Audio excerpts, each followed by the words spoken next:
Ce lundi 28 juillet 2025, la polémiste américaine Candace Owens a ravivé une controverse explosive visant directement Brigitte Macron. Mais pas seulement.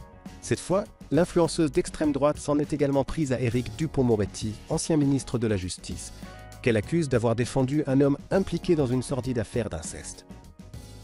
Depuis plusieurs mois, Candace Owens fait parler d'elle en France pour ses accusations choquantes et complotistes à l'encontre de la Première Dame. Elle soutient avec insistance que Brigitte Macron serait née homme, une thèse complètement discréditée par les faits mais relayée dans un documentaire qu'elle a elle-même produit. Ce projet lui a valu une plainte pour diffamation déposée aux États-Unis par Emmanuel et Brigitte Macron. Dupond-Moretti monte au créneau face aux rumeurs. Face à ces attaques, Éric Dupond-Moretti a tenu à s'exprimer au micro de RTL, dénonçant une campagne orchestrée par l'extrême droite. L'ancien garde des Sceaux ne mâche pas ses mots. À l'origine, vous avez deux femmes, une pseudo-journaliste et une voyante. Elle raconte que Brigitte Macron est son frère. Quel est donc le père de ses enfants? Une dinguerie absolue. Il accuse clairement Candace Owens et ses relais en France d'avoir organisé et propagé une rumeur politique déguisée en enquête, visant à déstabiliser le président de la République et son épouse. Les réseaux de l'extrême droite mis en lumière.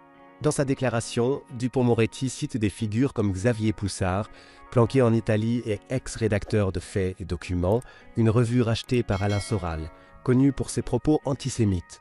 Il évoque également Frédéric Chatillon et Axel Lousteau, proches du RN, les reliant à une campagne de désinformation concertée.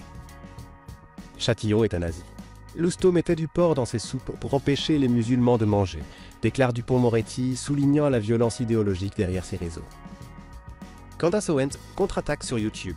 Piquée au vif par les propos du ministre, Candace Owens a réagi dans une vidéo publiée sur sa chaîne YouTube où elle tente de se justifier et relance l'offensive.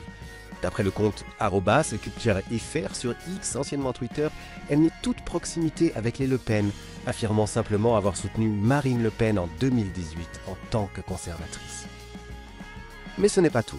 Owens revient avec des accusations très graves contre Éric Dupond-Moretti, l'accusant d'avoir défendu Denis Manché, un ingénieur d'Amiens accusé d'avoir violé sa propre fille à plusieurs reprises. Elle l'accuse d'avoir plaidé l'inceste heureux et d'avoir permis sa libération. Selon elle, Manché aurait vécu en couple avec sa fille avant d'avoir un enfant avec elle et de finir par la tuer. Owens affirme également que la seconde fille du criminel aurait publié un livre dénonçant la nomination de Dupond-Moretti en tant que ministre de la Justice. Une guerre politico-médiatique à l'échelle internationale. Cette nouvelle offensive de Candace Owens relance un débat houleux sur la montée des théories complotistes, leur diffusion virale à travers les réseaux sociaux et l'instrumentalisation politique de la désinformation. Alors que le couple Macron cherche à faire valoir ses droits à l'étranger, cette affaire soulève de nombreuses questions sur les frontières de la liberté d'expression, la diffamation et les enjeux politiques internationaux.